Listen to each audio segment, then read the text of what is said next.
Bismillahirrahmanirrahim. Assalamualaikum warahmatullahi wabarakatuh.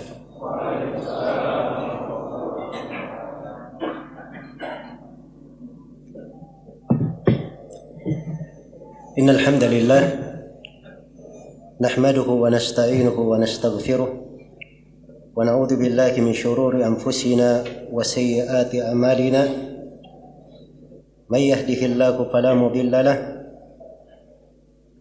ومن يضلل فلا هادي له أشهد أن لا إله إلا الله وحده لا شريك له وأشهد أن محمدا عبده ورسوله يا أيها الذين آمنوا اتقوا الله حق تقاته ولا تموتن إلا وأنتم مسلمون يا أيها الناس اتقوا ربكم الذي خلقكم من نفس واحدة وخلق منها زوجها وبث منهما رجالا كثيرا ونساء واتقوا الله الذي تساءلون به والأرحام إن الله كان عليكم رقيبا يا أيها الذين آمنوا اتقوا الله وقولوا قولا سديدا يصلح لكم أعمالكم ويغفر لكم ذنوبكم ومن يطع الله ورسوله فقد فاز فوزا عظيما. أما بعد فإن أصدق الحديث كتاب الله وخير الهدي هدي محمد صلى الله عليه وسلم وشر الأمور محدثاتها فإن كل محدثة بدعة وكل بدعة ضلالة وكل ضلالة في النار. Kaum muslimin dan muslimat, hadirin dan hadirat, rahimani wa rahimakumullah. Alhamdulillah, kita bersyukur kepada Allah Subhanahu wa taala pada sore yang cerah ini. Ya, cerah kalau dilihat pada hari-hari sebelumnya. Alhamdulillah, kita bersyukur kepada Allah Subhanahu wa taala. Tidak ada hujan deras yang menghambat langkah kita hadir di majelis ini, di masjid ini. Semoga Allah Subhanahu wa taala menjadikan keberadaan kita semua di masjid ini sebagai keberadaan yang dirahmati, sebagai suatu ibadah yang tercatat kebaikannya untuk kita semua kelak di kemudian hari, sebagai sebuah keberkahan yang selalu mewarnai kehidupan kita di dunia dan menjadi sebuah kebahagiaan untuk kita semua kelak kemudian hari di akhirat nanti. Sebagaimana Allah Subhanahu wa taala yang memudahkan kita berada di masjid yang mulia ini dalam suasana ketaatan, dalam niat yang baik untuk mempelajari sebagian dari perkara agama. Saya bermohon kepada Allah yang maha mulia lagi maha dermawan, yang maha pemurah, lagi maha luas karunia dan rezekinya. Semoga Allah Subhanahu wa taala selalu mempertemukan kita di atas kebaikan sebagai orang-orang yang bersaudara, sebagai orang-orang yang disatukan dan dilembutkan hatinya di atas keislaman dan sunnah. Dan semoga Allah mengumpulkan kita semua kelak di kemudian hari di surganya yang penuh dengan kemuliaan dan kenikmatan. Innahu waliyu dzalika wal qadiru alaih. Mungkin ada yang bertanya, kenapa judulnya menyingkap hakikat Wahabi? Ya, jawabannya banyak sebab dalam hal tersebut. Karena ini tema pembahasan sudah menjadi tema internasional. Ya, isu yang dibawa di belakang kalimat Wahabi ini sudah beraneka ragam di dalamnya. Dan ini potensi membuat hal-hal yang kurang bagus di tengah umat Islam. Karena itu saya memandang bahwa tema kajian di hari ini tentang judul ini adalah hal yang sangat penting sekali. Apalagi seorang hamba itu pada segala sesuatu dia harus berpijak di atas ilmu. Jangan asal bicara saja, asal mendengar sebuah kalimat dia tampung langsung dia lariskan. Ya, ini hal-hal yang harus kita perbaiki. Karena pada setiap yang kita sampaikan, kita harus mempertanggungjawabkannya kelak di kemudian hari. Dan pada hal yang kita yakini harus dibangun di atas ilmu. Karena itu dalam Al-Quran Allah Subhanahu wa taala mengingatkan, "Wala taqfu ma laysa laka bihi ilm. Inna as-sam'a wal basara wal fuad kullu ulaika kana anhu mas'ula. Jangan kalian berhenti di atas sebuah perkara yang kalian tidak punya ilmu tentangnya. Sungguhnya pendengaran, penglihatan dan mata hati semuanya akan dimintai pertanggungjawaban. Iya. Jadi semuanya ada pertanggungjawabannya. Dan tidak boleh seorang berbicara dalam agama Allah tanpa ilmu. Berbicara tentang agama tanpa ilmu. Karena itu adalah dosa yang sangat besar. Bahkan pendapat sebagian ulama itu masuk ke dalam dosa yang paling besar. Iya. Berdasarkan ayat di surah Al-A'raf, "Qul innama harrama rabbi al-fawahisha ma dhahara minha wa ma batan wal ithma wal bagya bighairil haqq wa an tusyriku billahi ma lam yunazzil bihi sultana wa an taqulu 'ala Allahi ma la ta'lamun." Katakanlah, diharamkan terhadap kalian al-fawahish, hal-hal yang keji, yang tampak maupun yang tidak tampak. Dosa dan kesewenang-wenangan tanpa hak. Berlaku sewenang, melampaui batas, tidak adil kepada seorang tanpa hak. Dan diharamkan terhadap kalian berbuat kesyirikan kepada Allah tanpa argumen yang Allah turunkan. Dan yang terakhir, diharamkan atas kalian berucap atas nama Allah tanpa ilmu. Jadi kata para ulama, ini penyebutan dosa dari yang paling rendah ke paling besarnya. Ke paling besarnya. Sehingga sebagian ulama ada yang berpendapat bahwa berucap atas nama Allah tanpa ilmu itu dosa paling besar, lebih besar dari kesyirikan. Karena syirik juga adalah bentuk dari berucap atas nama Allah tanpa apa? Tanpa ilmu. Karena itu dalam ayat yang lain dikatakan, "Waman adlamu mimman iftara 'ala Allahi kadhiba." Siapakah yang lebih zalim dari orang yang mengada-adakan atas nama Allah sebuah kedustaan? Iya. Maka pada hal-hal yang terkait dengan agama, seorang harus berucap di atas dasar ilmu. Bukan asal bicara saya. Sebuah kalimat itu dipertanggungjawabkan. Apalagi terkait dengan seorang muslim. Apalagi itu terkait dengan seorang alim. Apalagi terkait dengan agama Rasulullah sallallahu alaihi wasallam. Iya. Diriwayatkan oleh Al-Bukhari dan Muslim dari Abu Hurairah radhiyallahu taala anhu, Rasulullah sallallahu alaihi wasallam bersabda, "Innar rajula la yatakallamu bil kalimati la yatabayyanu fiha yazillu biha ila an-nar ab'ada ma bainal masyriqi wal maghrib." Seorang lelaki kadang dia berucap dengan sebuah ucapan, dia tidak perjelas.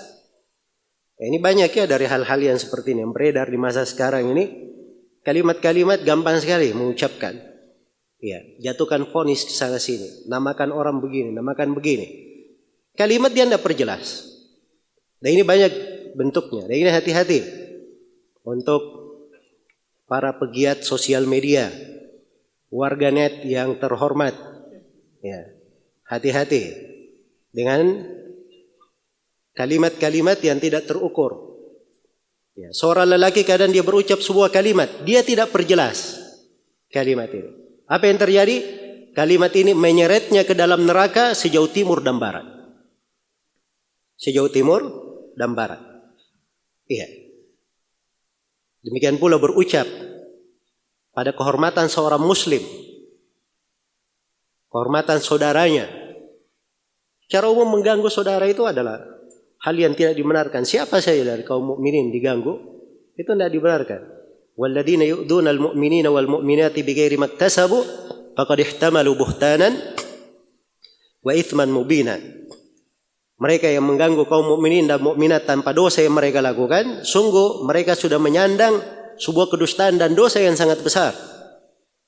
Iya, dan diriwayatkan oleh Imam Tirmidzi dari Abu Barzah Al-Aslami dan selainnya, Rasulullah sallallahu alaihi wasallam bersabda, "Ya ma'syara man amana bilisani wa lam yadkhulil imanu fi qalbi la tu'dul mu'minin wa la tatatabba'u awratihim fa innahu may yatatabba' awrata akhihil muslim tatabba' Allahu awratah wa may yatatabba' Allahu awratah yufdihhu walau kana fi jawfi rahli Wahai sekalian orang yang berislam dengan lisannya, tapi keimanan belum masuk ke hatinya, jangan kalian mengganggu kaum mukminin, dan jangan kalian mencari-cari aib mereka, menyingkap aurat mereka. Karena siapa yang mencari aib dan menyingkap aurat saudaranya, Allah juga akan menyingkap aurat dan aibnya. Dan siapa yang Allah mencari-cari aib dan auratnya, maka dia akan dipermalukan walaupun dia di tengah rumahnya. Walaupun di tengah rumahnya. Karena itu adalah diriwayatkan oleh Imam Ahmad dan Abu Daud dan selainnya, Rasulullah sallallahu alaihi wasallam bersabda, kata beliau, man qala fi mu'minin ma laysa fihi askanahu Allah raqdatal khabal hatta yakhruja mimma qala. Barang siapa yang berkata pada seorang mukmin, hal itu tidak ada pada mukmin itu, sekedar tuduhan saja, tidak ada, maka dia akan dimasukkan ke dalam lumpur neraka sampai dia keluar dari apa yang dia ucapkan. Sampai dia keluar dari apa yang dia ucapkan. Maka ini pembahasan ya penting agar seorang itu pada kalimat-kalimat yang beredar, kata-kata yang berjalan, dia harus perjelas sebelum mengucapkannya, apalagi memfoniskannya kepada orang, menuduhkannya kepada orang. Iya. Dan ini di sudut lain terkait dengan penjagaan terhadap agama, kehormatan kepada seorang saudara, juga di dalamnya terdapat penjelasan tentang hakikat akan sebuah kebenaran. Iya. Kebenaran itu selalu tampak, selalu jelas. Walaupun dimusuhi, walaupun kebenaran ingin ditutupi, disamarkan, tapi Allah Subhanahu wa taala selalu menampakkan kebenaran. Iya. Karena Allah adalah yang Maha Haq, dzalika bi anna Allah huwal haq. Hal tersebut karena Allah yang Maha benar. Dan dari Asmaul Husna nama Allah Al-Haq, yang Maha benar. Dan Allah cinta kebenaran itu. Allah cinta kebenaran itu tampak. Dan Allah cinta orang-orang yang menampakkan kebenaran. Karena itu pada setiap masa tidak akan mungkin kebenaran itu tertutupi 100%, tidak mungkin. Pasti ada satu kelompok dari umat yang menampakkannya. Telah mutawatir dari Nabi sallallahu alaihi wasallam, beliau bersabda, la tazalu ta'ifatun min ummati zahirin 'alal haqq la yadurruhum man khadalahum wala man khalafahum hatta ya'ti amrullah wa hum 'ala dzalik. Akan terus-menerus ada satu kelompok dari umatku yang menampakkan al-haq, menampakkan kebenaran. Tidak membahayakan mereka, orang yang menyelisihi mereka ataupun orang yang mencerca mereka, sampai datang ketentuan Allah Subhanahu wa taala. Iya. Kemudian dari sisi lain, kalau misalnya ada dari saudara kita dibicarakan tidak benar, maka membelanya itu adalah bagian dari pahala yang sangat besar. Iya, apalagi dia adalah seorang alim. Apalagi itu adalah agama Rasulullah sallallahu alaihi wasallam. Maka membelanya adalah bagian dari jihad fi sabilillah. Dari sebuah ketaatan yang sangat besar. Karena itu Rasulullah sallallahu alaihi wasallam bersabda dalam hadits riwayat At-Tirmidzi, "Man radda an irdi akhihi raddallahu an wajhihi an-nar yaumal qiyamah." Siapa yang membela kehormatan saudaranya, maka Allah Subhanahu wa taala akan menghindarkan wajahnya dari api neraka pada hari kemudian. Pada hari kemudian. Iya. Maka ini beberapa sudut yang menjadi titik pentingnya pembahasan ini. Banyak isu-isu yang kadang perlu diluruskan. Iya. Karena itu diantara hal yang banyak ditanyakan di sini, ya. Yang pertama, banyak yang menanyakan apa itu Wahabi. Ya. Apa itu Wahabi? Baik. Ini Wahabi dari sisi bahasa, ada kata Wahab, terus ditambah dengan ya nisbah di belakangnya dalam bahasa Arab. Artinya pengikut Wahab. Iya, kan begitu. Pengikut Wahhab. Itu dalam pembahasan bahasa. Kalau kita orang Makassar di sini dibilang Al-Makassari pakai i di belakangnya artinya orang Makassar. Iya. Dia orang Indonesia Al-Indonesi. Jelas ya? Dia orang Malaysia Al-Malaysi. Kan begitu. Ini nisbat di belakangnya. Jadi Wahhab ini, Wahabi itu nisbat kepada pengikut Wahhab. Maksudnya siapa? Abdul Wahhab. Pengikut Abdul Wahhab. Jadi kata Wahhabnya belakangan, ada Abdulnya di depan. Iya. Jadi tidak dikatakan Abdul Wahhabi, tidak. Begitu dinisbatkan, abnya dihilangkan. Jadi pengikutnya Abdul Wahhab. Baik, pengikutnya Abdul Wahhab. Siapa Abdul Wahhab ini? Iya. Siapa Abdul Wahhab ini? Inilah yang menjadi titik kerancuan. Yang menjadi titik kerancuan. Pakai nisbat-nisbat Wahabi. Jadi kalau ada yang berbuat sesuatu berbeda pendapat dengannya, ini Wahabi. Iya. Ini Wahabi. Sudah ada ciri-cirinya lagi. Ya. Sudah ada ciri-cirinya. Kalau lihat ada orang tidak tahlilan, ini Wahabi. Ya. Bahkan ada yang kalau sudah sholat merapatkan shaf, itu Wahabi. Ya, Masya Allah. Jadi yang penting ada yang tidak cocok, Wahabi. Ya. Atau ada hal yang aneh yang dilihat, ini Wahabi. Baik, ini penggunaan kata Wahabi. Ada dahulu pernah sebagian manusia, iya, yang menyimpang di masa dahulu. Nah, itu populer di masa itu disebut dengan gerakan Wahabiyah. Iya.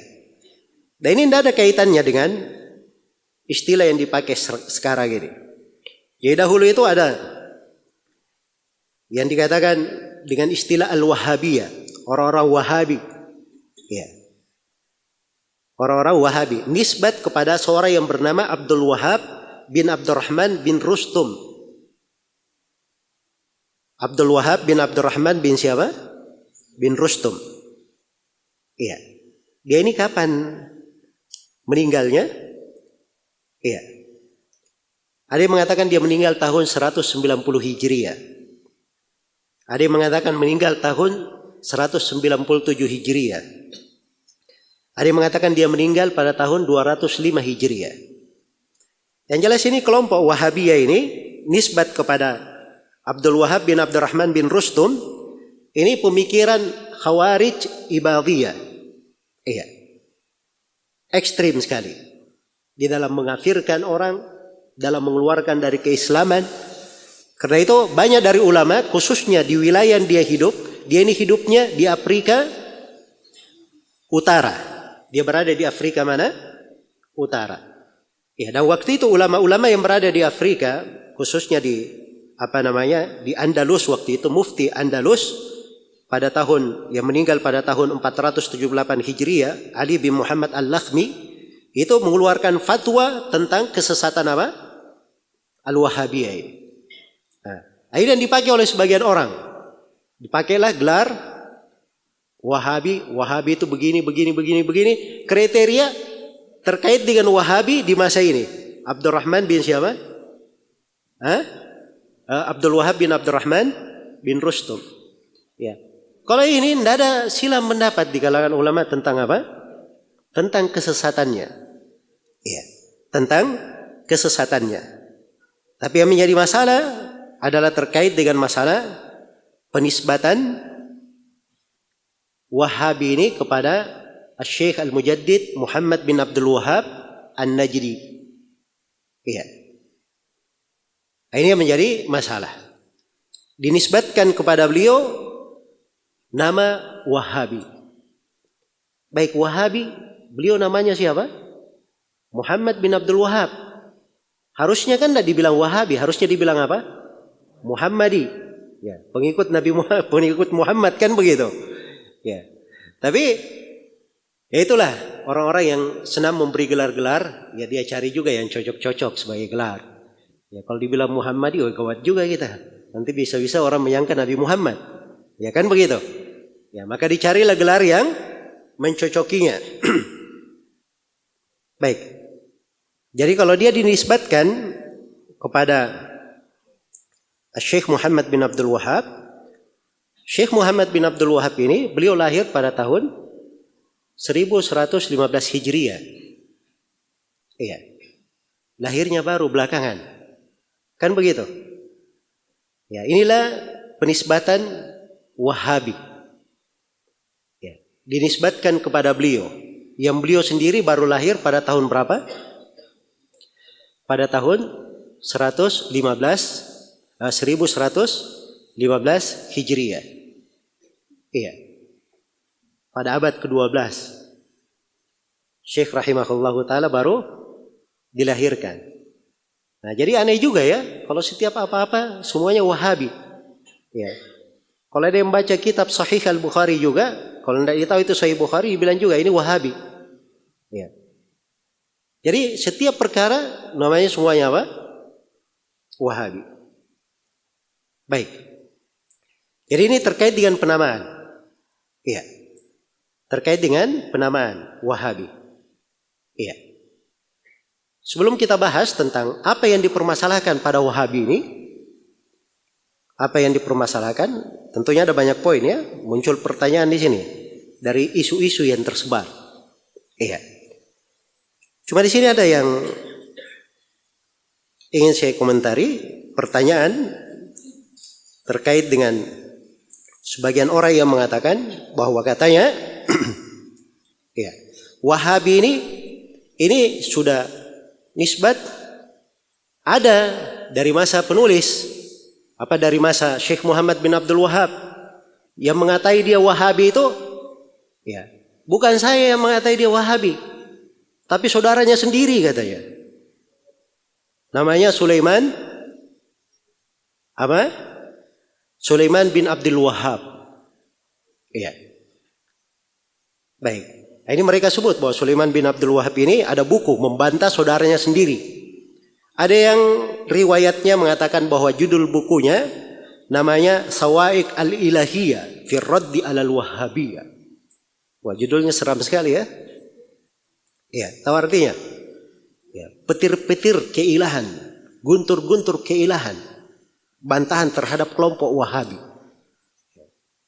Ada lagi yang mengatakan bahwa judul bukunya Faslul Khitab fi Raddi 'ala Muhammad bin Abdul Wahab. Ya.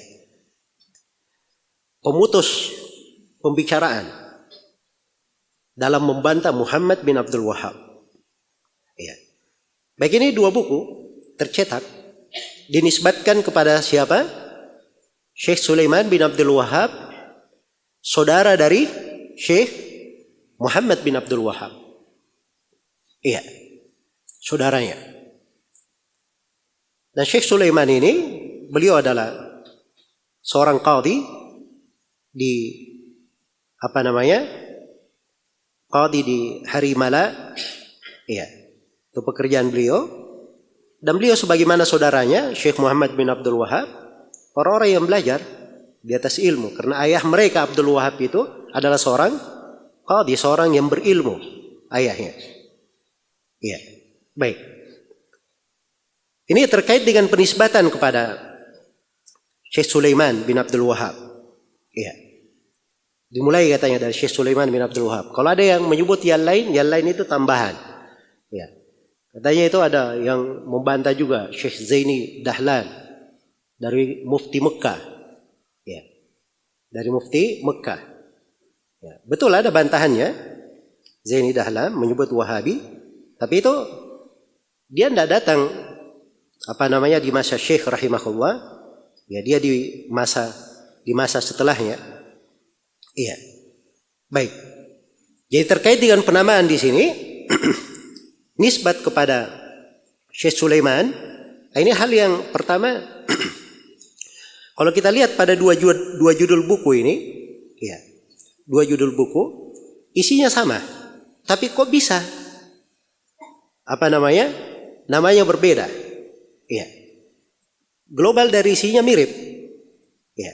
Walaupun di buku yang pertama itu kelihatannya bahwa nafas bahasa yang dipakai ya, itu sama dengan apa yang ditulis di dalam buku-buku yang membantah Syekh Muhammad bin Abdul Wahab. Jadi ada banyak buku yang membantah. Ada beberapa orang yang membantah di masa itu, membantah Syekh rahimahullahu taala. Iya. Dalam buku-buku yang tertulis, ya, dan sampai hari ini masih disebarkan. Tapi buku-buku itu juga semuanya sudah dibantah oleh para ulama. Ada yang membantahnya di masa itu, ada yang masa setelahnya, dan sehingga hari ini semua dari syubhat-syubhat yang dituduhkan kepada Syekh Muhammad bin Abdul Wahab itu lengkap di dalam bantahannya. Iya, lengkap di dalam membantahnya. Jadi ini sebenarnya pertemuan hanya sekedar kita mengulang dari sejarah. Iya. Jadi dalam sejarah itu ada bantahan-bantahan tersebut, tuduhan-tuduhan itu ada, dan jawabannya juga sudah dijawab dengan jawaban. Walaupun ada sebagian hal di masa kini ada muncul hal-hal baru, ya, tuduhan-tuduhan baru yang mungkin ini yang perlu dikelirkan. Iya.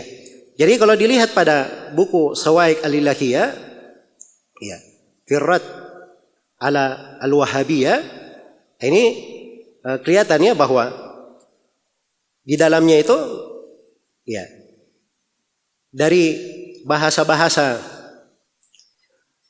Zaini Dahlan itu kelihatan di dalamnya. Atau dari bahasa-bahasa Al-Haddad, ya, orang Hadramaut yang membuat bantahan terhadap Syekh juga itu kelihatan bahasanya.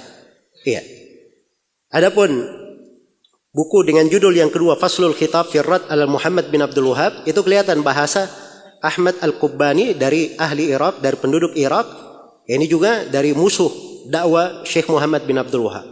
Nulis bantahan, itu mirip bahasanya. Jelas ya? Tapi itu tidak terlalu kita permasalahkan. Iya. Tidak terlalu kita permasalahkan. Yang kita permasalahkan di sini adalah apa? Iya.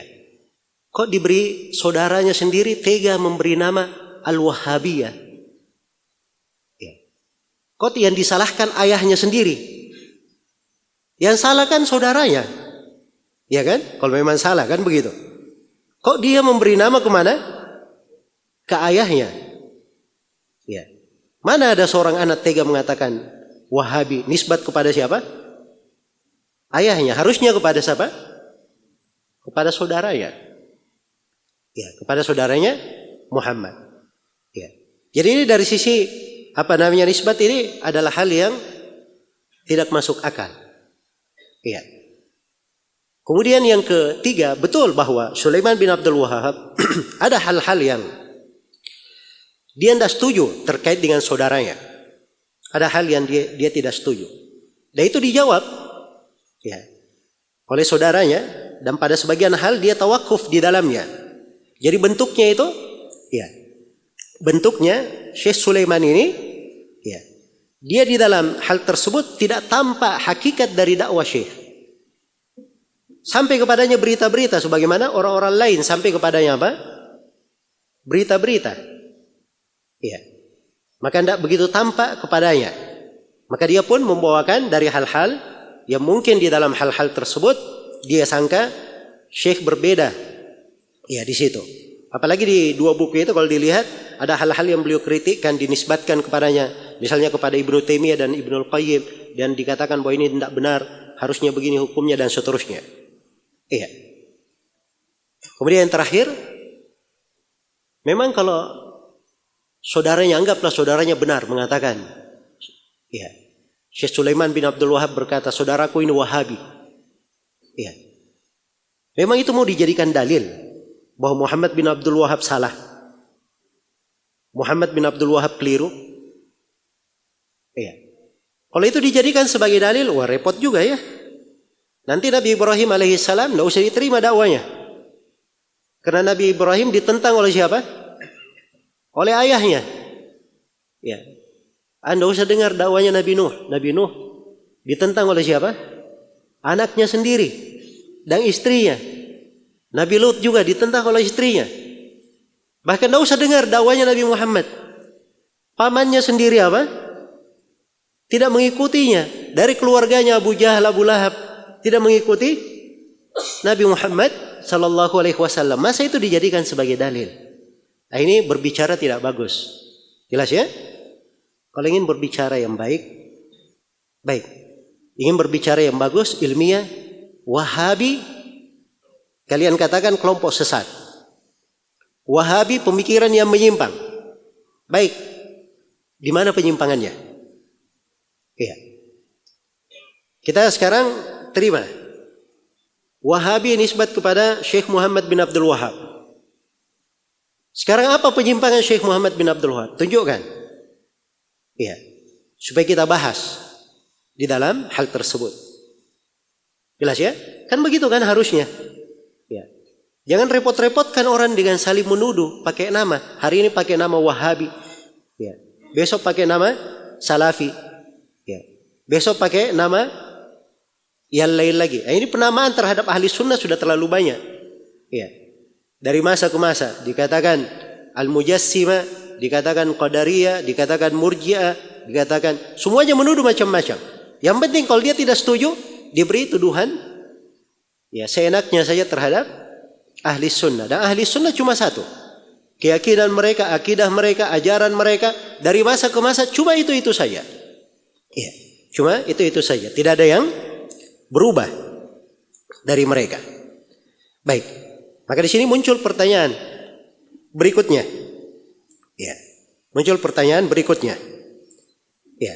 Jadi sebelum saya masuk ke pertanyaan berikutnya, maka bisa dipahami di sini ya bahwa yang menisbatkan penamaan Wahabi yaitu kepada Syekh Sulaiman bin Abdul Wahab ini adalah hal yang tidak benar.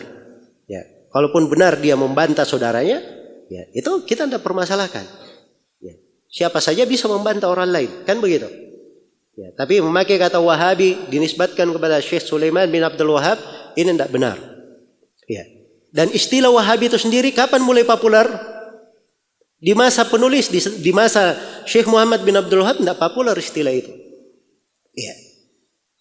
Nanti kapan mulai populer? Setelah muncul kekuatan dakwah Syekh Muhammad bin Abdul Wahab. Iya. Mulai didukung oleh Imam Muhammad bin Saud. Kemudian berlanjut pada anak-anaknya. Dan sudah mulai terbentuk dari semakin meluas negara mereka. Semakin meluas negara mereka. Karena Muhammad bin Saud itu adalah Amir Dir'iyah. Dir'iyah ini wilayah. Dia wilayah. Ya. Jelas ya? Ada pemimpinnya. Itulah Amir Muhammad bin Saud. Jelas ya? Itu pemimpinnya. Maka Syekh Muhammad bin Abdul Wahab rahimahullah, beliau bukan yang mendatangi pemerintah. Ya, beliau yang didatangi. Beliau yang didatangi. Didengar tentang dakwah beliau. Didengar tentang akidahnya. Maka tergerak hati Muhammad bin Saud untuk mendukungnya. Dan ini mungkin saya akan terangkan nanti dalam pembahasan tersendiri. Jadi istilah Wahabi ini kapan mulai muncul? Muncul dan mulai besar itu di masa orang-orang Turki Al-Uthmani, mereka memerangi Ad-Dir'iyah. Ya. Mereka memerangi Ad-Dir'iyah. Maka dari sebagian wilayahnya keluar dari Mesir. Ya. Keluar dari Mesir dari utusan Turki lalu mendatangi Dir'iyah, ya, mengepungnya selama 6 bulan. Ya. Memboikotnya sampai waktu itu pemimpinnya Muhammad Ali Basha ya dan anaknya Ibrahim ini menawarkan ya agar supaya setiap kepala dari orang-orang yang bertauhid di Dir'iyah ini itu dihargai dengan $6. Ya. Maka disebutkan terkumpul 5.000 orang di depannya untuk hal tersebut. Dan ini ada kisahnya di dalam bagaimana mereka memerangi ahli tauhid. Jadi di situ mulai dipopulerkan. Siapa yang mulai mempopulerkan Wahabiyah ini? Nah, itu kalau dilihat di dalam sejarahnya, ya, datang dari sebagian orang-orang Inggris yang memberikan kabar gembira kepada Al-Basha ini bahwa ya sebentar lagi kalian akan menghabiskan orang-orang Wahabi. Ya. Nah, semenjak itulah istilah ini menjadi apa? Menjadi populer, dipopulerkan oleh mereka. Jadi kata Wahabiyah ini bukan berasal dari syekhnya sendiri, bukan berasal dari saudaranya, tapi dia dipopulerkan oleh siapa? Orang-orang Turki Utsmani yang notabene mereka ini, apalagi di akhir pemerintahan Turki Utsmani itu penuh dengan kesyirikan, ya kerjaan mereka ziarah, mengagungkan kuburan dan sebagainya. Ini tidak menerima dakwah Syekh Muhammad bin Abdul Wahab. Jelas ya? Jadi ini asal usul dari mana kata Wahabi itu dan siapa yang mempopulerkannya. Baik. Sekarang muncul pertanyaan. Ya. Kalau begitu apa akidah dan dakwah Syekh Muhammad bin Abdul Wahab? Ya. Apa sebenarnya akidah dan dakwah Syekh Muhammad bin Abdul Wahab itu? Ya. Ini yang harusnya dibahas. Ya. Harusnya dibahas. Jadi kalau mau adil di dalam menilai, jangan pakai nukilan-nukilan. Ya. Ada yang berkata begini, Wahabi itu begini, Wahabi itu begini, Wahabi itu begini. Buku-buku Syekh Muhammad bin Abdul Wahab ada. Sampai hari ini tercetak dan tersebar ke seluruh penjuru dunia. Ya. Seluruh penjuru dunia. Murid-murid beliau juga yang mengambil ilmu darinya itu ada. Buku-buku mereka juga ada. Buku-buku mereka ada. Hingga hari ini terpelihara dari karya-karya tulisnya. Nah, sekarang kalau ingin mengkritik, ya, ambil kritikan dari buku-bukunya. Di mana dari buku-buku beliau yang perlu dikritik. Ya. Apa kesalahan-kesalahannya? Tunjukkan dari buku-buku beliau. Adapun Syekh Muhammad bin Abdul Wahab sendiri, beliau telah menulis keyakinannya. Beliau telah menulis akidahnya. Ya. Di antara akidah beliau yang masyhur adalah akidah yang beliau tulis kepada penduduk Qasim waktu itu. Kepada penduduk Qasim. Ini dicetak ya dalam sebuah risalah. Ada di dalam Durarus Saniyah juga. Iya.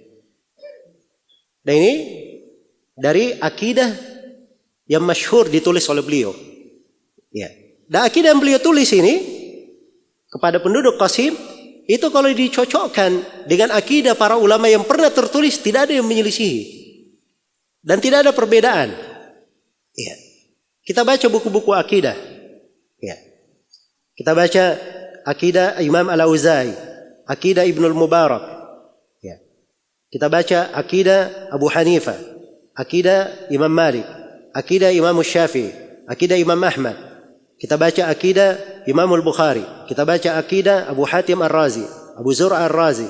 Kita baca akidah Imam Qutaibah bin Sa'id. Ini semua dari para ulama, dari para imam setelah generasi tabi'ut tabi'in.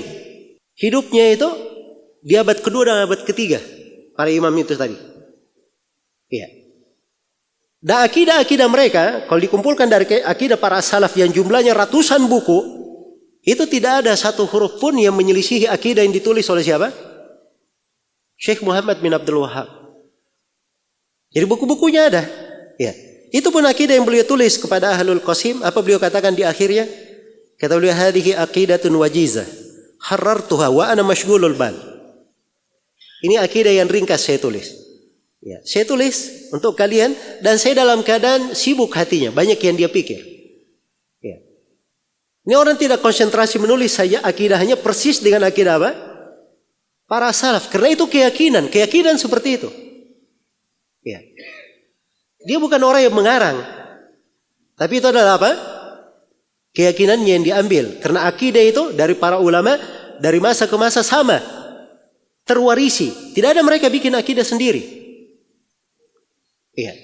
Tidak ada membuat keyakinan sendiri.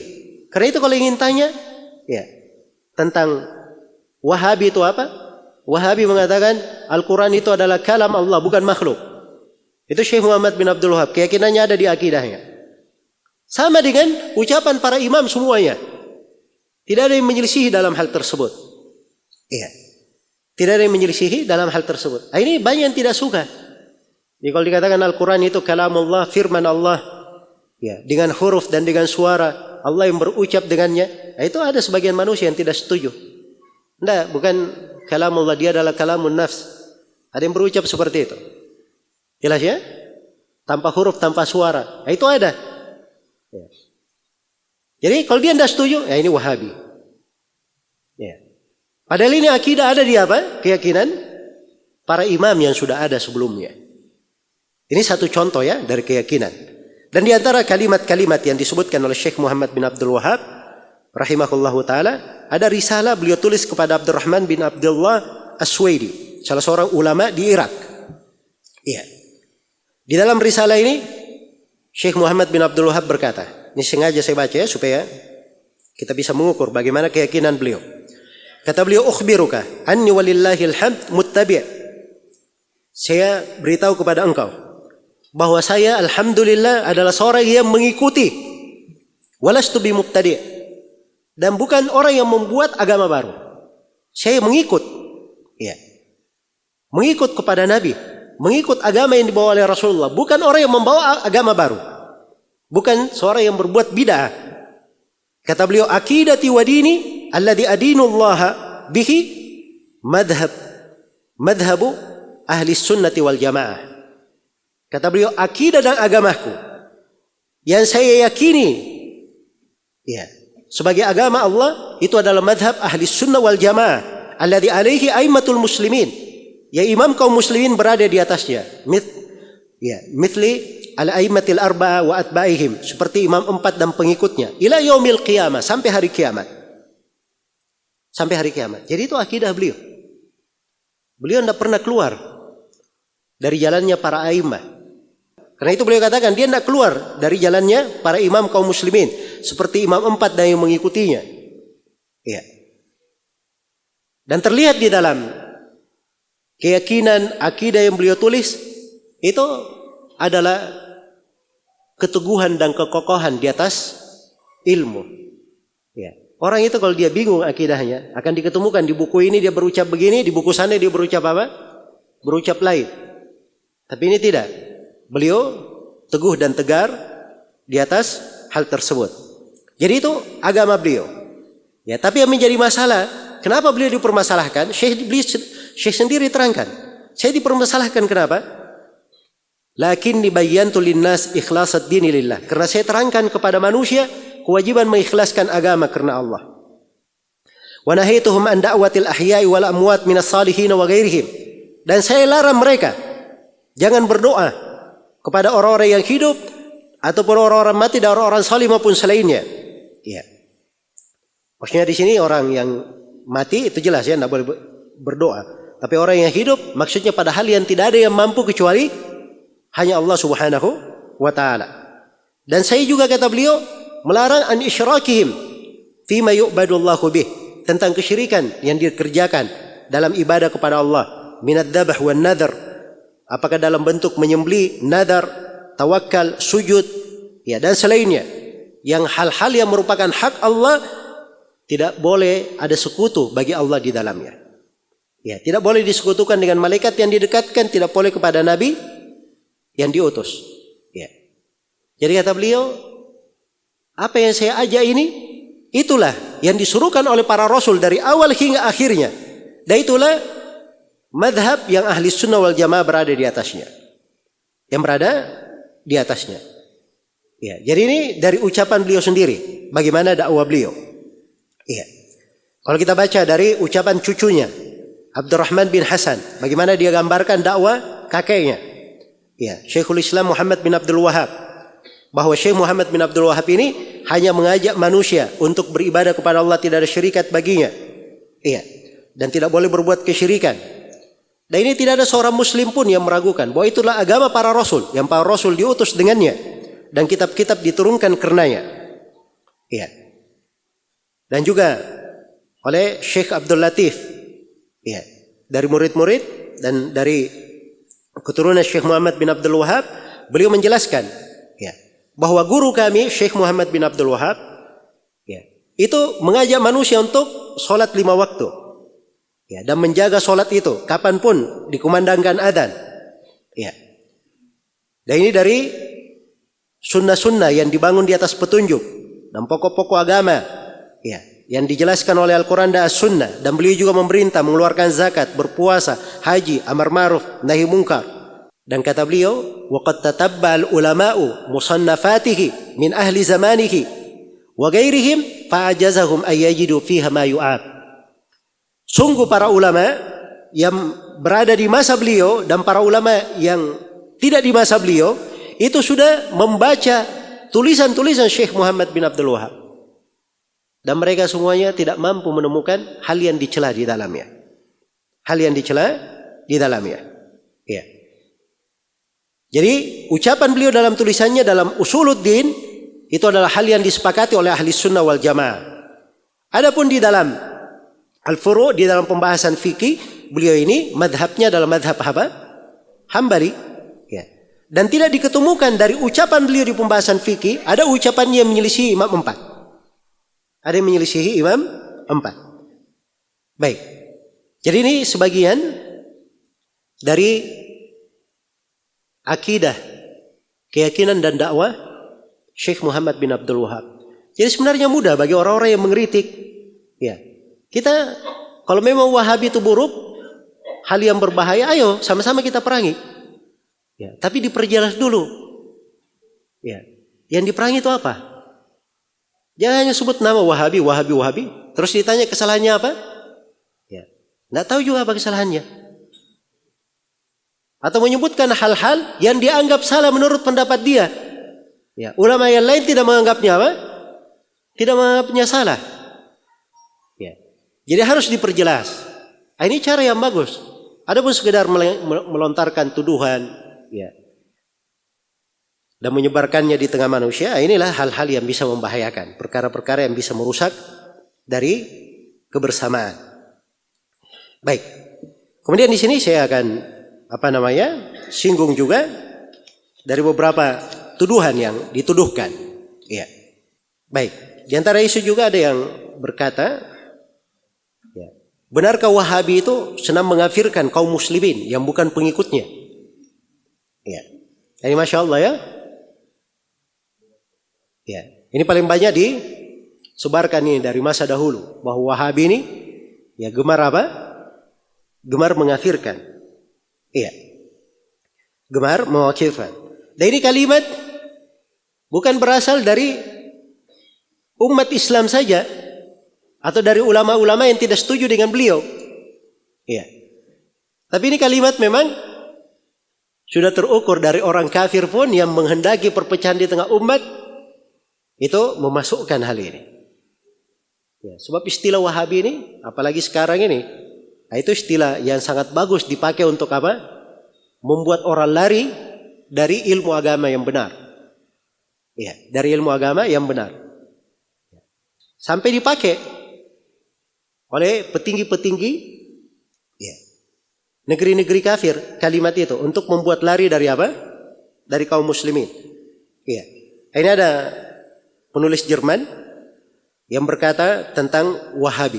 Katanya Wahabi ini mereka memandang diri mereka itu satu-satunya yang bertauhid. Dan seluruh kaum muslimin yang lainnya adalah musyrikin.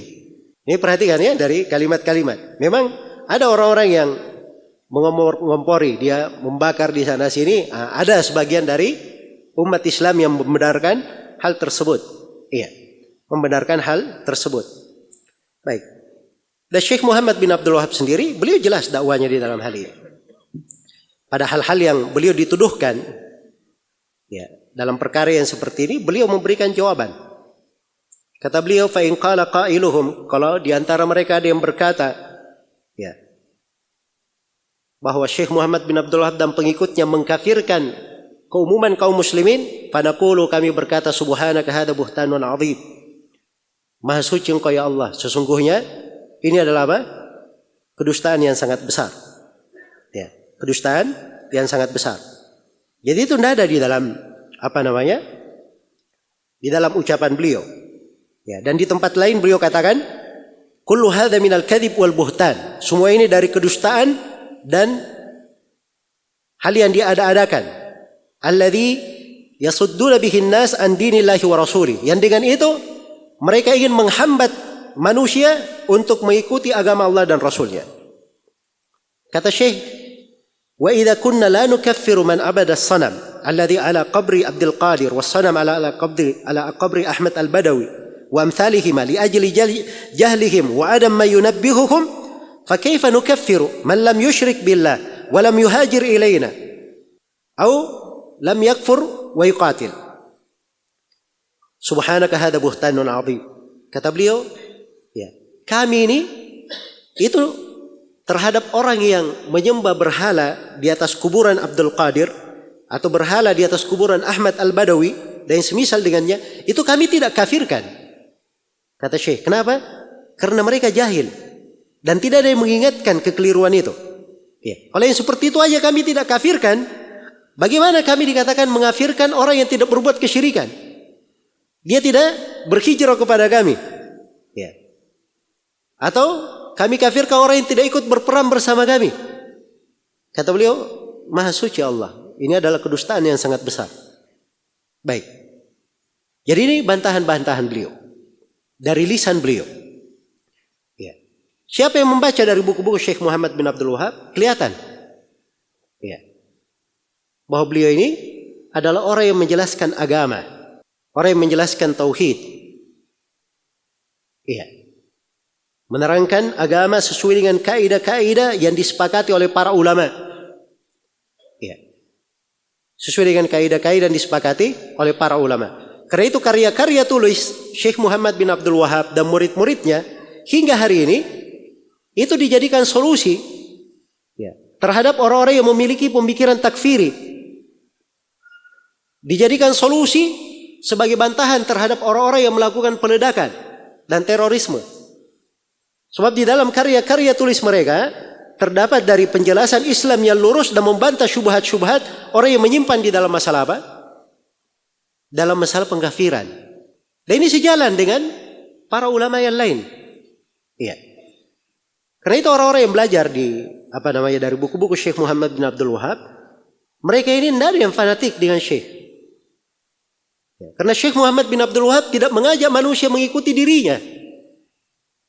Tidak mengajak manusia mengikuti dirinya.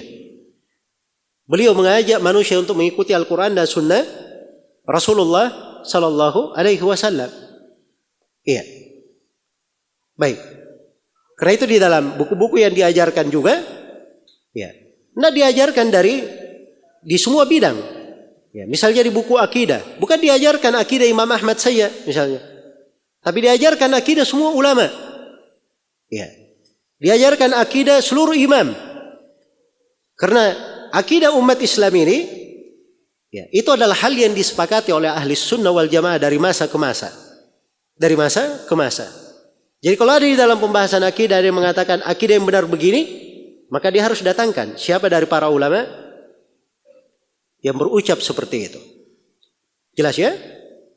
Baik. Maka dari sini tampak ya bahwa tuduhan ya, Syekh Muhammad bin Abdul Wahab itu gampang mengafirkan ini adalah hal yang sekedar tuduhan saja. Tidak ada buktinya dari buku-buku beliau. Ya.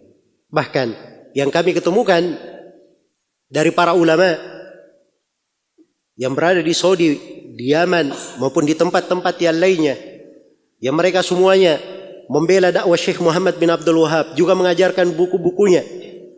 Yang kami ketemukan dari mereka semuanya adalah orang yang paling memperingatkan tentang bahaya mengafirkan muslim tanpa hak.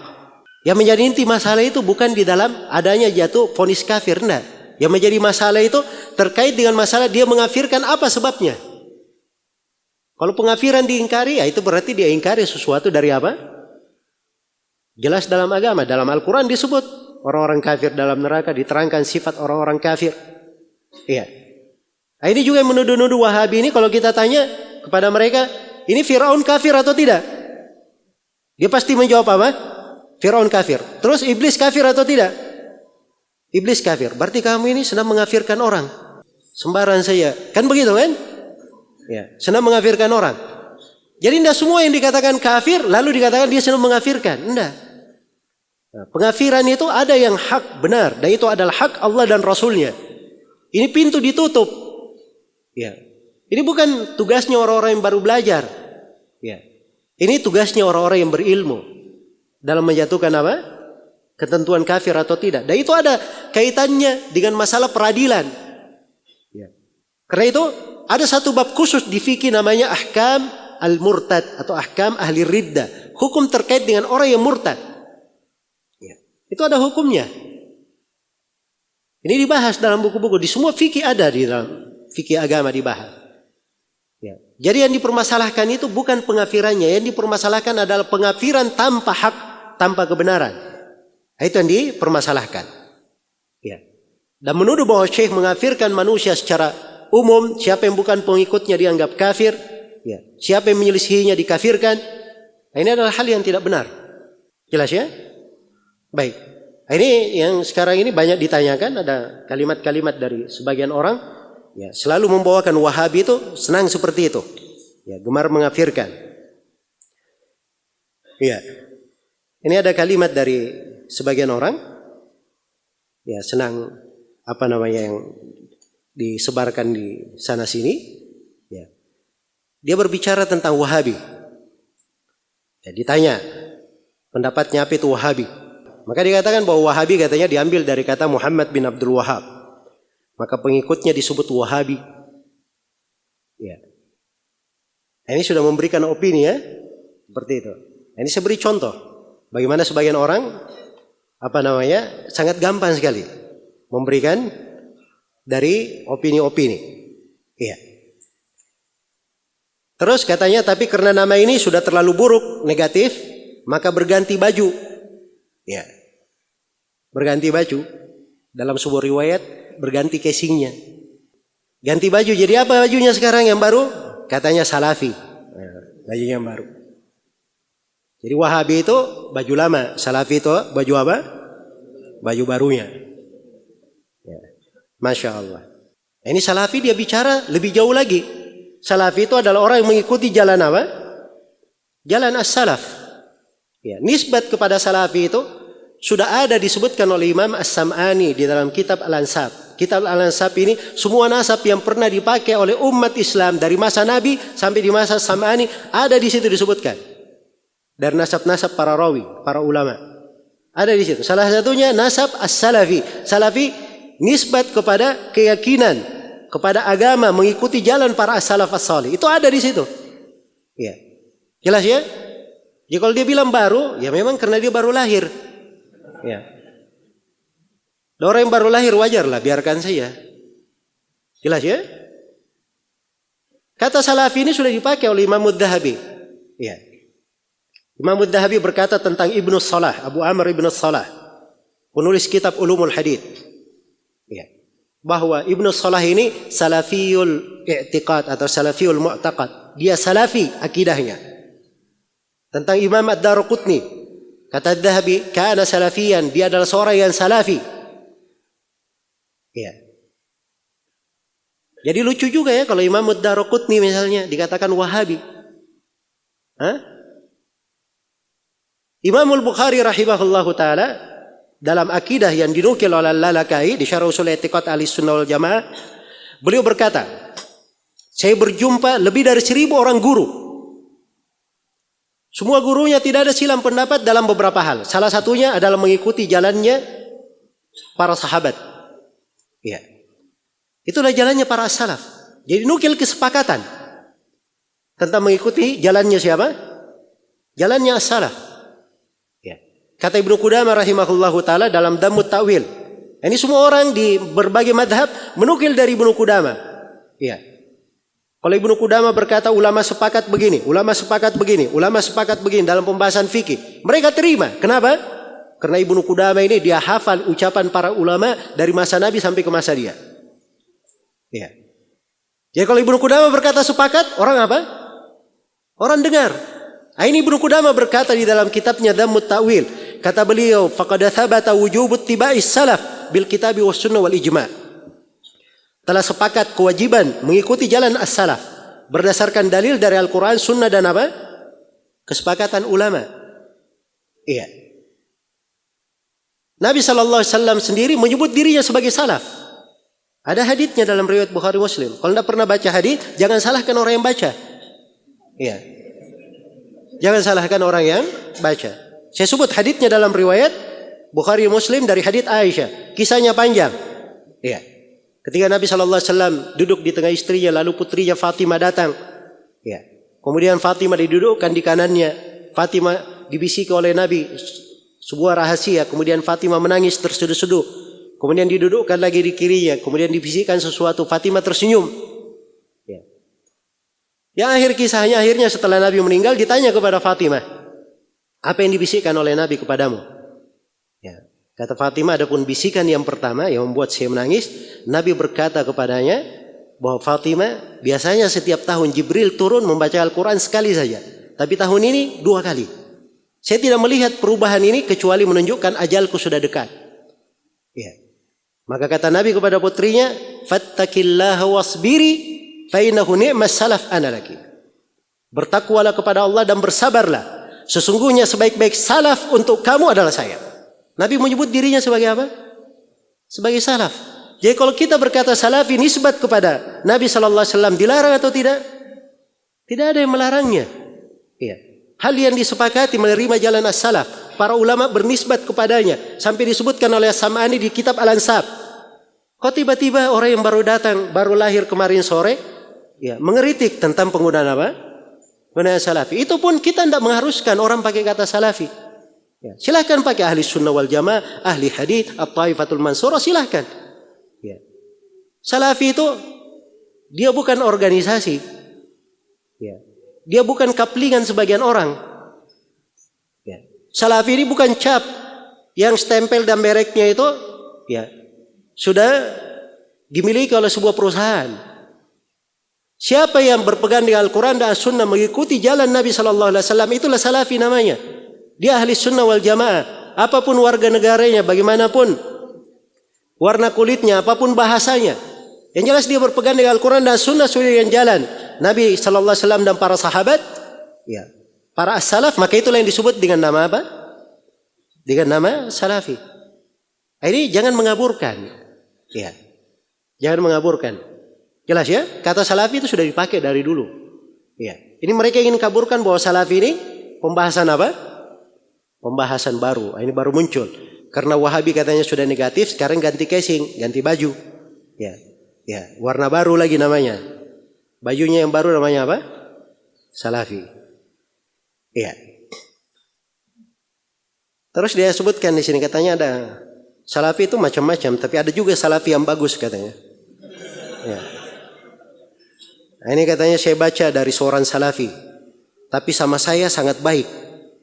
Ya, waktu dia datang di Masjid Al-Falah dulu, kita undang, dia lembut sekali katanya. Ya. Baik, ini ada salafi ya. Jadi kalau salafinya baik sama dia, berarti salafinya bagus ya. Baik. Ya, tulisannya nanti saya posting. Kritik untuk saudara-saudaraku sesama salafi. Nah, cari namanya nanti di internet, yaitu namanya Muhammad Abdullah Saleh Hadrami dari Malang. Ya. Bunyi kalimatnya kritik untuk saudaraku sesama salafi. Ya, ini saya bacakan sengaja ini ya, supaya kita lihat nafas-nafas orang yang menuduh takfiri kepada siapa? Kepada dakwah Syekh Muhammad bin Abdul Wahab. Katanya kita sering mendengar sebuah hadits yang sangat terkenal. Umat terpecah menjadi 73 golongan. Semua masuk neraka. Hanya satu golongan yang di sorga. Salafi meyakini, berkeyakinan bahwa satu golongan yang masuk sorga itu hanya salafi saja. Yang lain masuk neraka. Ya, Masya Allah ya. Menurut keyakinan salafi, Asy'ari masuk neraka, Maturidi masuk neraka, NU masuk neraka, Muhammadiyah masuk neraka, Habaib masuk neraka, Al-Irsyad masuk neraka, Persis masuk neraka, Jemaah Tabligh masuk neraka, Ikhwanul Muslimin masuk neraka. Kalimatnya lebih mengerikan lagi. Salafi yang tidak berkeyakinan seperti ini dikeluarkan dari salafi. Ya. Bukan dianggap salafi lagi. Ya. Artinya katanya kita pura-pura baik dan dakwah lemah lembut terhadap tokoh NU, sementara kita berkeyakinan bahwa mereka masuk neraka. Bukankah itu namanya taqiyah? Ya, sama kita dengan Syiah katanya. Saya Muslim ahli sunnah wal jamaah salafi, ini adalah pilihan saya. Ya, semua umat Islam saudara saya. Dan saya tidak setuju dan tidak sependapat dengan keyakinan mereka masuk neraka. Saya mengajak teman-teman untuk berpikir kembali dan tidak terus-menerus berada di atas keyakinan seperti ini. Baik, ya, dan seterusnya ya, dari kalimat-kalimat ya. Saya pikir tidak terlalu penting kita baca. Jadi orang yang seperti ini dijadikan potret salafi. Ya. Jelas ya? Kalau ini bahasa lebih tepatnya, ini bukan salafi namanya, ini khawarij. orang ini. Ya, jadi dia kenalnya gemar mengkafirkan. Ya.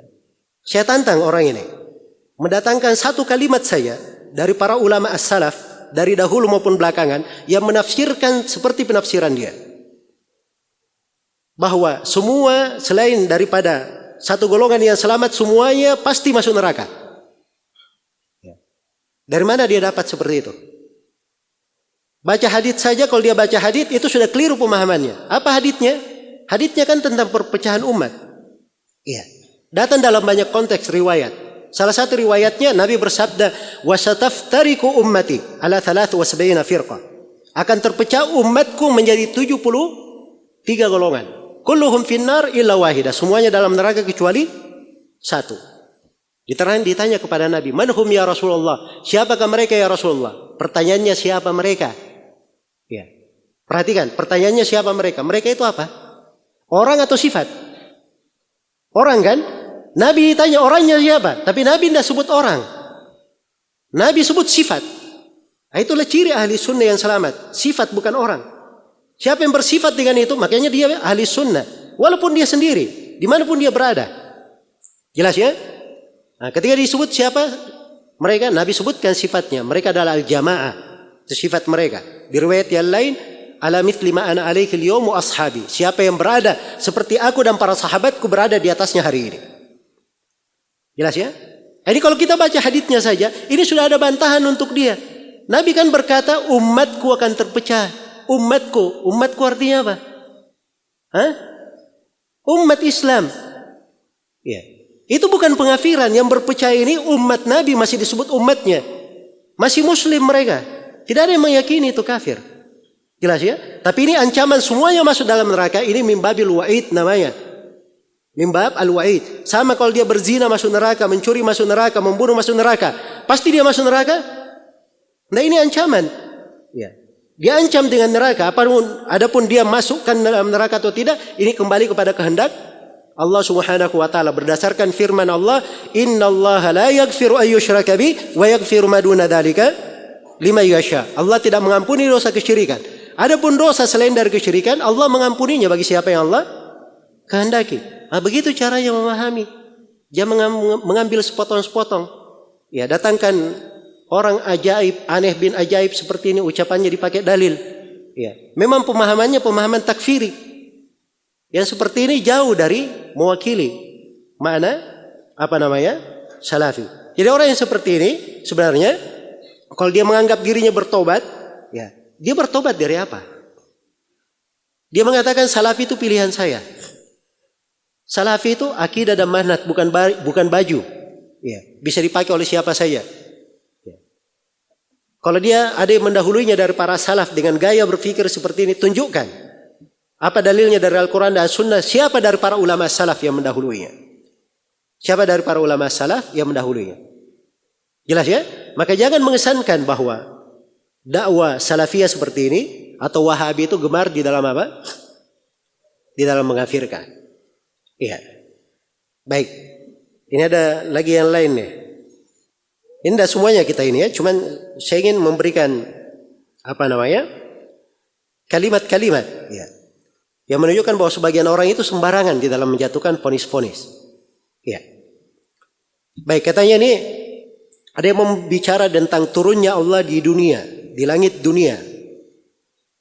Ya. Katanya turunnya Allah di langit dunia yang pertama, yang turun bukan zat Allah, tapi yang turun itu adalah rahmat Allah, maghfirah Allah, keberkahan Allah.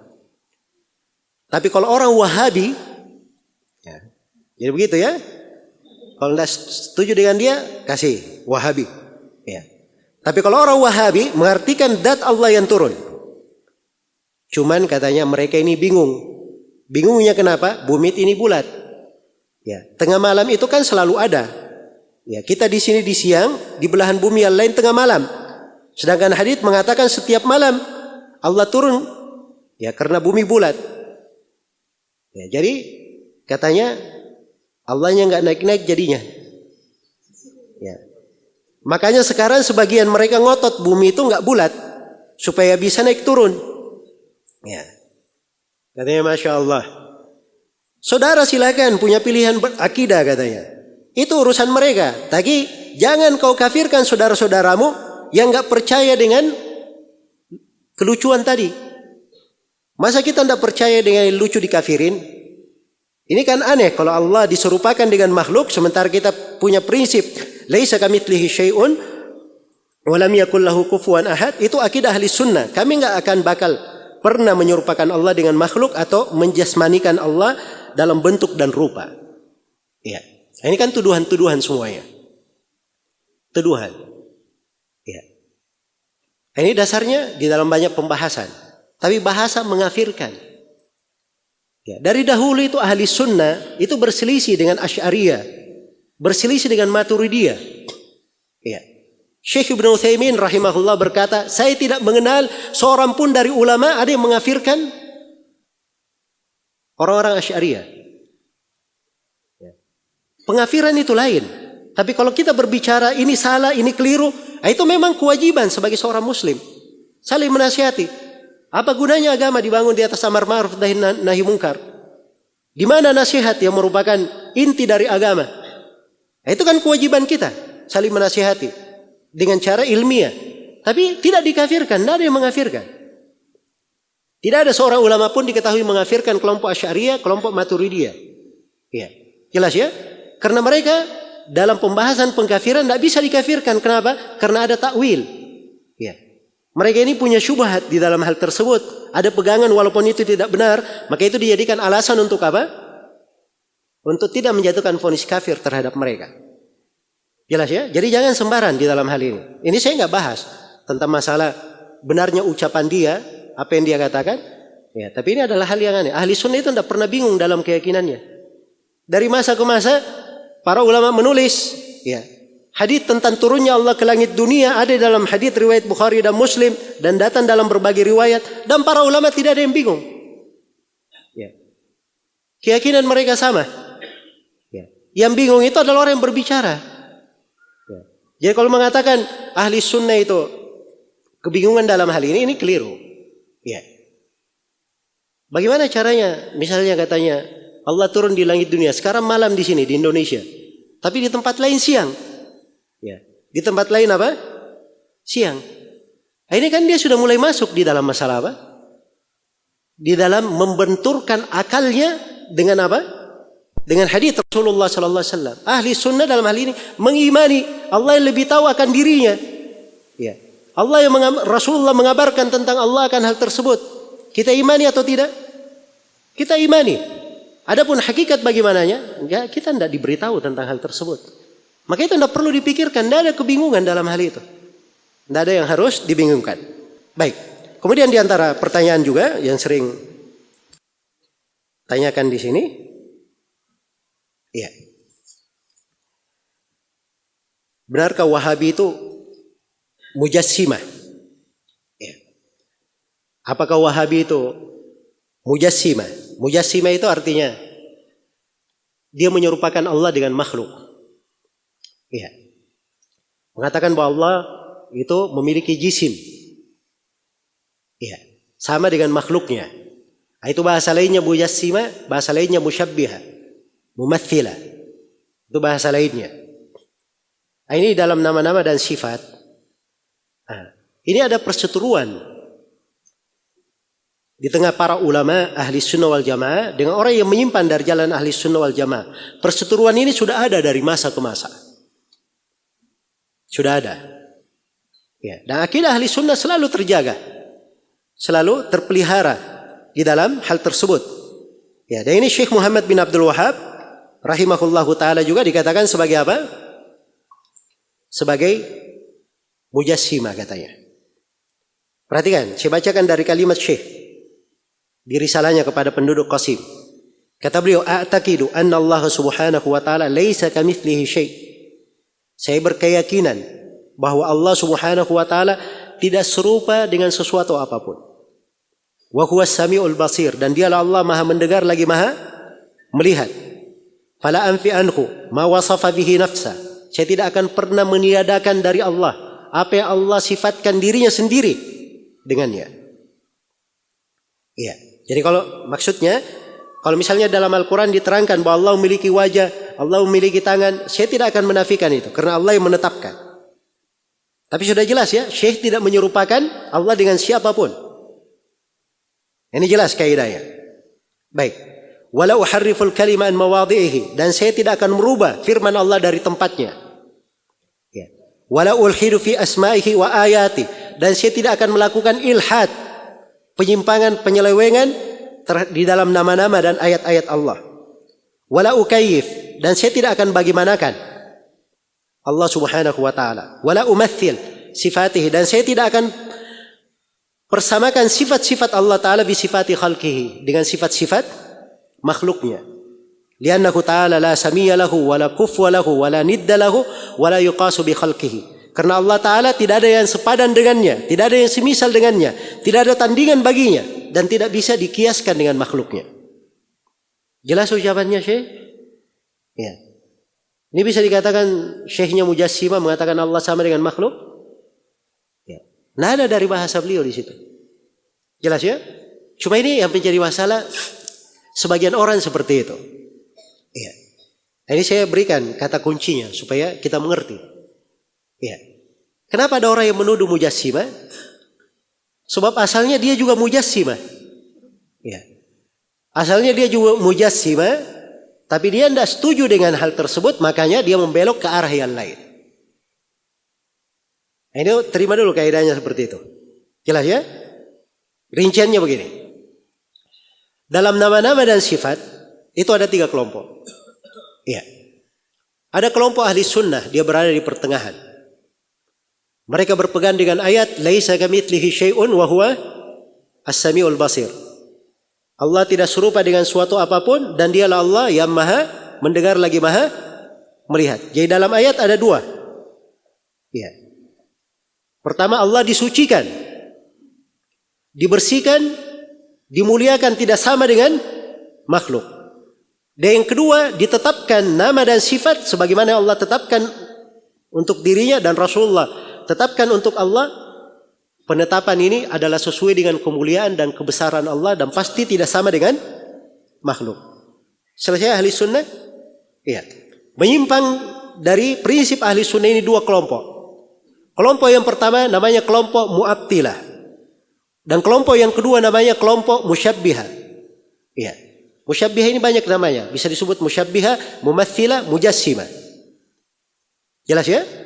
Ini yang disebut oleh mereka ini belakangan Mujassimah. Iya.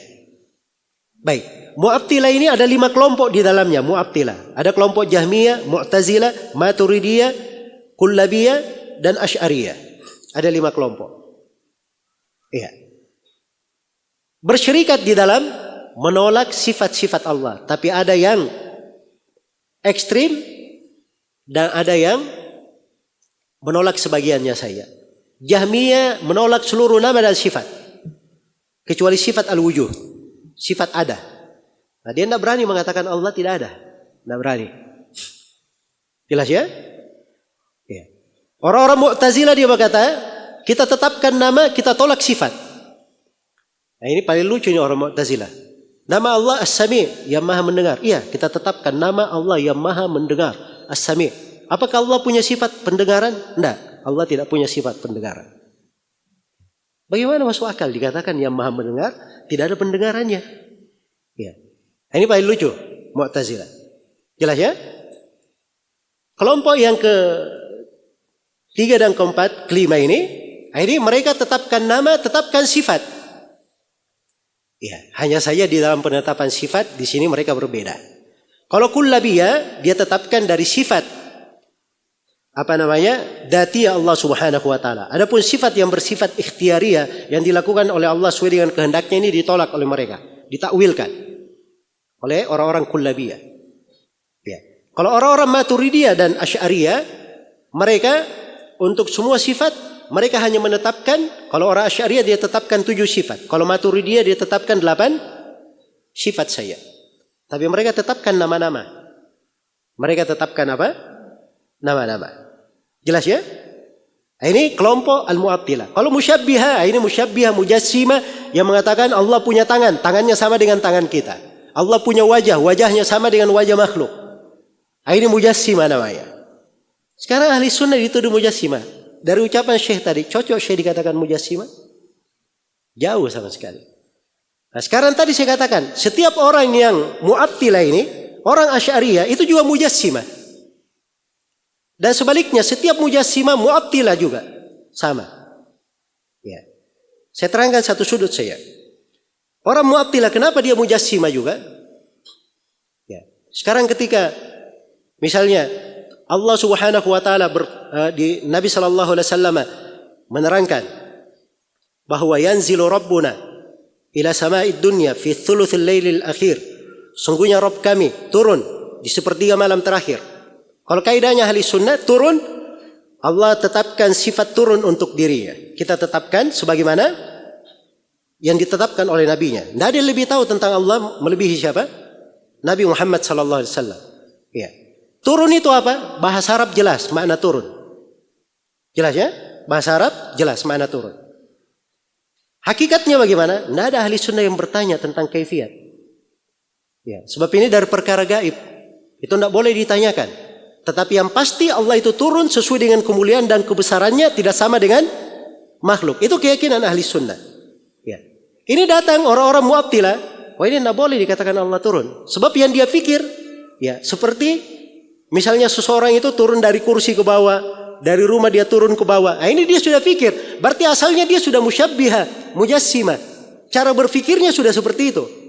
Karena dia berpikir seperti itu, maka dia perlu untuk mentakwil. Kalau begitu, turun ini jangan kita artikan turunnya Allah dengan zatnya, tapi kita artikan turun rahmatnya, turun keberkahannya. Ya. Kenapa diarahkan ke situ? Sebab dia sendiri sudah mujassimah dari awalnya. Dia itu pikirannya, kalau kita bilang seperti itu, maka Allah turun benaran. Itu yang dia pikir. Apa namanya? Seperti dia turun, makhluk turun. Itu yang dia pikir. Ya. Tapi kalau ahli sunnah dikatakan bahwa Allah turun dengan hakikatnya. Bagaimana turunnya? Itu perkara gaib, kita tidak tahu.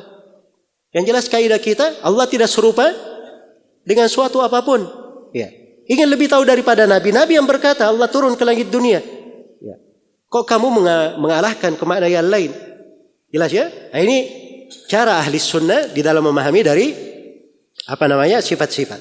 Dan ini dari pembahasan akidah dibahas oleh para ulama rahimahumullahu taala secara mendalam. Ya. Baik.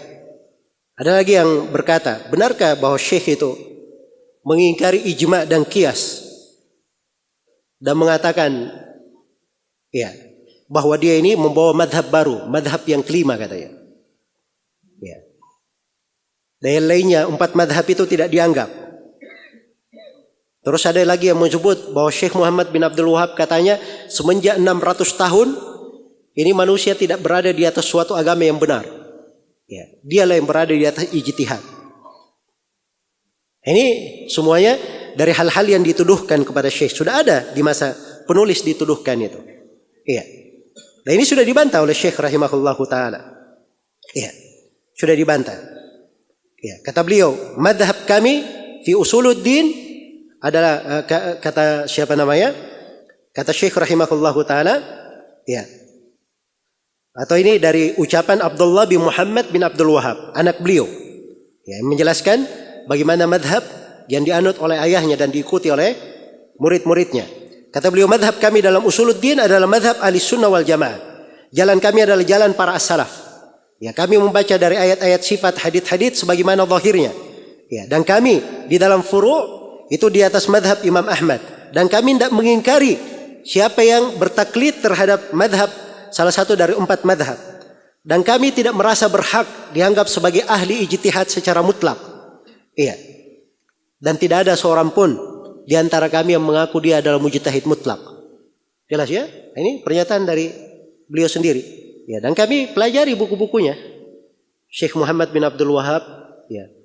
Murid-muridnya sampai hari ini itu buku-bukunya kita baca. Ya. Dan terlihat bahwa mereka ini selalu menukil dari para ulama. Tidak ada hal yang baru yang mereka bawa. Sama kalau kita membaca dari buku-buku para ulama di berbagai madhab, dimanapun. Baik. Terkait dengan ijma itu ya termasuk hal yang dipakai sebagai dalil oleh mereka. Demikian pula qiyas. Ya. Ini semuanya ada di dalam penggunaan-penggunaan yang dipakai oleh Syekh rahimahullah di dalam buku-bukunya maupun digunakan oleh murid-murid beliau. Iya. Baik. Jadi ini terkait dengan masalah tuduhan bahwa Syekh itu mengingkari ijma dan mengingkari apa? Mengingkari qiyas. Ya, serta mengaku bahwa dirinya mujtahid mutlak. Ya. Baik. Terus ada lagi yang mengatakan bahwa Syekh Muhammad bin Abdul Wahab katanya mengingkari berziarah ke kuburan. Ya. Mengingkari berziarah ke kuburan. Ini selalu dinisbatkan seperti itu. Sekarang aneh ya. Jadi kalau misalnya ada yang berkata ya, selepas sholat 5 waktu itu tidak ada doa bersama. Tidak ada doa bersama. Ini kan dari ucapan para ulama. Iya. Dari ucapan para ulama. Ini sholat 5 waktu dihadiri oleh para sahabat. Iya, dihadiri oleh para sahabat. Perkara yang tidak mungkin luput. Andai kata ada doa bersama-sama, itu pasti akan dinukil dalam hadits-hadits secara terang-terangan. Dengan riwayat yang banyak. Sebab ini masalah tiap hari mereka alami. Kok tidak ada riwayatnya? Iya. Jelas ya? Jadi ketika ada yang menyampaikan seperti ini, apa katanya? Oh, ini Wahabi tidak suka berdoa. Ya. Wahabi tidak suka apa? Berdoa. Muncul lagi nanti Wahabi kalau ada apa-apa, ya. Kenapa tidak maulid? Ya. Oh, ini Wahabi tidak suka berselawat. Ya. Wahabi tidak cinta kepada Nabi. Ya. Ini repot ya kalau hal-hal yang seperti ini. Maulid itu dari dahulu para ulama ada yang melarang, ada yang membolehkan. Yang melarang mereka ungkapkan dalil-dalilnya. Jelas ya? Tapi hal yang tidak bagus. Ya, setiap kali seorang itu berselisih, maka yang menyelisihinya dia tuduh dengan apa? Dengan gelar Wahabi. Ya, makanya diperjelas Wahabi ini apa? Ya. Agar supaya kita bisa perangi bersama-sama. Ya. Kalau memang dia keliru, kita semua anti kekeliruan. Hal yang menyelisih Al-Quran dan Sunnah, itu tidak ada yang disegani dalam hal yang menyelisih Al-Quran dan Sunnah. Siapapun dia menyelisih Al-Quran dan Sunnah, maka harus dikatakan dia menyelisih apa? Al-Quran dan As-Sunnah. Iya. Baik. Di sini ada yang bertanya, kenapa semakin diserang dan semakin dijelekkan, Wahabi ini justru semakin bertambah kuat dan tersebar? Iya. Baik. Nah, itulah keberkahan dari dakwah Syekh Muhammad bin Abdul Wahab rahimahullah. Iya. Dan itu adalah ciri dari kebaikan dan kelurusan jalan beliau. Karena Allah Subhanahu wa taala berfirman dalam Al-Qur'an, "Inna lanansuru rusulana walladzina amanu fil hayatid dunya wa yauma yaqumul ashhad." Sungguhnya kami akan menolong para rasul kami dan kami akan menolong orang-orang yang beriman di kehidupan dunia dan di kehidupan ketika saksi-saksi berdiri memberikan persaksian. Iya. Dan tidak usah khawatir dengan lisan manusia menjelekkan. Ya. Lisan manusia menjelekkan. Kejelekan itu akan kembali kepada dirinya sendiri. Nabi SAW, ya, itu dicela oleh manusia. Dikatakan bahwa membawa agama baru, dikatakan bahwa beliau adalah orang yang gila, dikatakan bahwa beliau adalah seorang dukun. Ya. Tapi semuanya hilang. Karena itu Nabi SAW bersabda, "Yadhummunani mudhammaman wa ana Muhammadun." Mereka mencela saya sebagai mudhammam, orang yang tercela, dan nama saya adalah Muhammad, dipuji. Allah selalu tampakkan bahwa beliau dipuji. Dan Allah firman, "Inna syani'aka huwal abtar." Orang yang mencela kamu, Nabi Muhammad, dialah yang akan hancur, dia akan terputus perkaranya. Iya. Jadi kalau ada yang menjelek-jelekan silahkan saja, nggak ada masalah. Tapi itu bukan hal yang baik. Iya. Bukan perkara yang menyelesaikan problematika di tengah umat. Kalau ingin berbicara dengan ilmiah, dengan data yang benar. Ya. Ingin mengungkap kesalahan, dia terangkan kesalahan itu. Ya, siapapun dari manusia, Syekh Muhammad bin Abdul Wahab maupun yang lainnya, namanya manusia. Manusia bisa benar dan bisa siapa? Bisa salah. Karena itu kata Imam Malik rahimahullahu taala, "Kullun yu'khadhu min qawlihi wa yurad illa sahib hadzal qabr." Kata Imam Malik, semuanya diambil ucapannya, semuanya ada yang diambil ucapannya dan ada yang ditolak ucapannya. Semuanya. kecuali pemilik kuburan ini. Beliau menunjuk ke kubur Nabi sallallahu alaihi wasallam. Hanya ucapan beliau saja yang semuanya diterima. Adapun yang lainnya dari manusia, siapapun dia, bagaimanapun ketinggian ilmunya, ketokohannya dalam agama, maka ada ucapannya yang diterima dan apa? Ditolak. Iya. Karena itu tuduhan-tuduhan kepada Wahabi ini banyak sekali di masa ini ya. Tapi seperti itu. Ini lagi ada yang lucu-lucu saja. Ya, ini ada yang mengatakan katanya, ini bahasanya saya baca dari transkrip bahasa dia.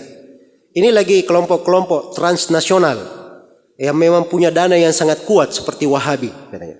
Masya Allah, Wahabi dananya kuat. Ya. Katanya Wahabi ini sekarang gangguannya kepada kita semakin luar biasa. Dan ini sudah merata hampir kemana-mana, mulai dari Sabang sampai ke Merauke. Ya, jadi ini merasa terganggu dengan Wahabi. Ya. Saya nggak tahu yang pertama Wahabi yang mana yang mengganggu dia. Ya, apa jenis kelaminnya, di mana dia tinggal, sukunya apa, saya nggak tahu. Jelas ya? Tapi di mana-mana itu kalau ada yang mengajak kepada sunnah, berpegang kepada Al-Quran dan sunnah, maka ada sebagian manusia yang pasti apa? Tidak senang akan hal tersebut. Iya. Ada sebagian orang yang berada di atas kekeliruan pasti tidak menyukainya. Tidak menyukainya. Nah, dia katakan di sini katanya ini Wahabi sudah merata di mana-mana, hampir di mana-mana, dimulai dari Sabang sampai ke Merauke. Ya. Katanya mereka ini punya tim yang dikirim ke sana dan ustaz-ustaz Wahabi ini katanya memang gajinya mahal. Ya. Karena laporan dari mantan-mantan mereka, saya beberapa kali waktu ngisi di Bogor, katanya waktu ngisi di Bekasi, ya. Di tempat lain mantan-mantan ustaz Wahabi lapor ke saya, laporan ke saya. Ya, katanya saya tahu kiai gajinya Ustadz Wahabi itu tiap bulan berapa? Katanya $1.500. Ya. Ditanya sama kiainya ini tadi yang bercerita ini, sampean kok tahu? Ya, katanya saya dulu mantan Ustadz Wahabi. Ya, jadi saya coba menjadi dai setiap bulan $1.500, lumayan kiai. Ya. Kalau sekarang 20 juta lebih, seandainya punya 4 istri, nah itu lebih dari cukup katanya. Ya. Jadi sampai hal-hal yang seperti ini kadang sebagian orang nggak malu, kedustaan yang seperti ini dia sebarkan di mana-mana. Jelas ya? Ini dia sebut siapa saja orangnya, dari mana dia dapat dana dan seterusnya. Ya. Kalau dia ingin lihat dari pondok-pondok pesantren yang mereka tuduh Wahabi di Indonesia ini dari Sabang sampai Merauke dan memang berkembang dengan sangat pesat. Ya, di Indonesia ini karena memang orang-orang yang mereka tuduh Wahabi ini adalah orang-orang yang paling bagus nasionalismenya terhadap negerinya. Ya. Karena itu mereka ribut, nggak suka. Ya, mereka demo-demo, orang yang mereka katakan Wahabi yang melarang demo. Sana menghujat pemerintah, orang-orang yang mereka tuduh Wahabi yang menerangkan tentang kedudukan pemerintah, tidak boleh dicela dan dihujat.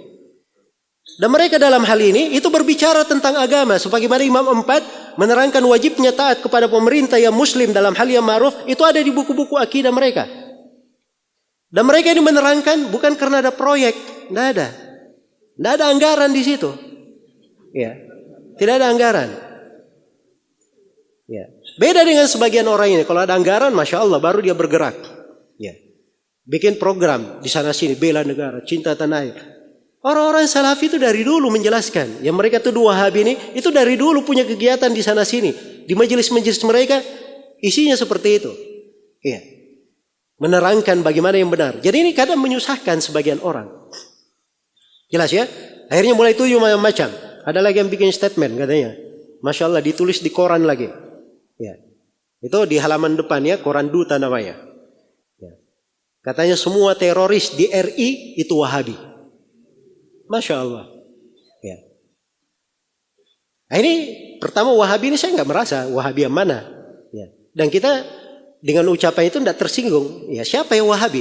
Ya. Kita juga tidak tahu siapa yang dia tuduh. Kan begitu. Ya. Tapi ini bahasa-bahasa yang tidak bagus. Ya. Bahasa-bahasa yang tidak bagus. Selalu mereka permasalahkan Saudi Arabia itu Wahabi.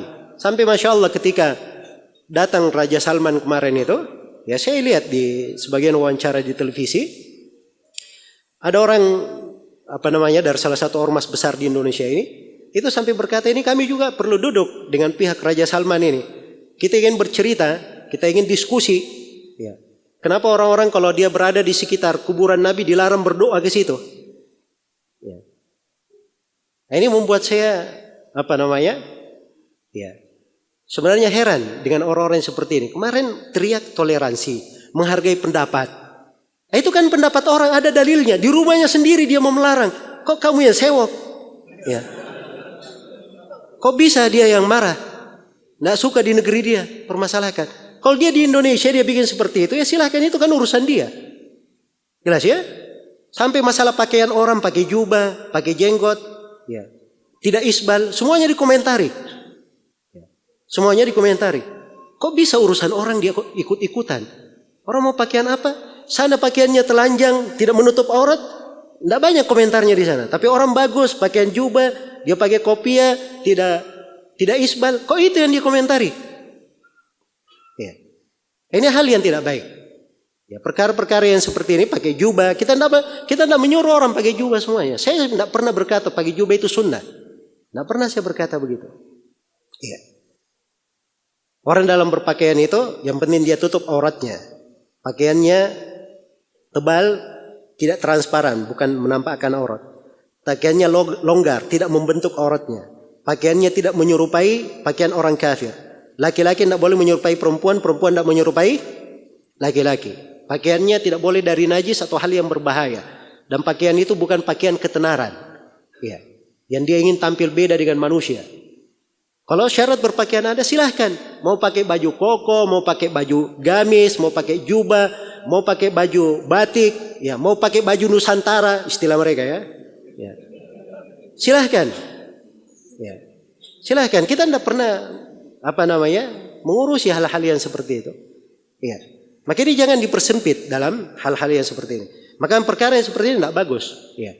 Menuduh sembarangan. Ya, terkait dengan masalah terorisme, dituduh sebagai teroris dan seterusnya. Ada memang orang-orang. Jadi tidak semua orang yang misalnya dia ini membaca buku-buku Syekh Muhammad bin Abdul Wahab, tidak dikatakan dia ini mewakili Syekh Muhammad bin Abdul Wahab. Ya. Tidak semuanya seperti itu kan. Saya mau beri contoh. Ya. Ada sebagian ormas, Masya Allah. Ya. Sangat dikenal sekali. Ya. Sebagai orang yang mengawal. Ya. Sebagai orang yang selalu mengatakan bahwa kita harus toleransi, moderat dan seterusnya. Ya, ketika pemerintah punya kebijaksanaan full day school, ya, siapa itu yang punya santri-santri demo-demo, kemudian dia berkata bunuh menterinya? Hah? Ketika terjadi hal yang seperti ini, kita tidak berkata bahwa mereka ini mengajari santrinya terorisme atau pemikiran takfiri. Ya, ini kekeliruan dari anak-anak kan begitu. Ya. Tidak bisa, bukan hal yang adil kita nisbatkan bahwa pemikiran mereka adalah apa?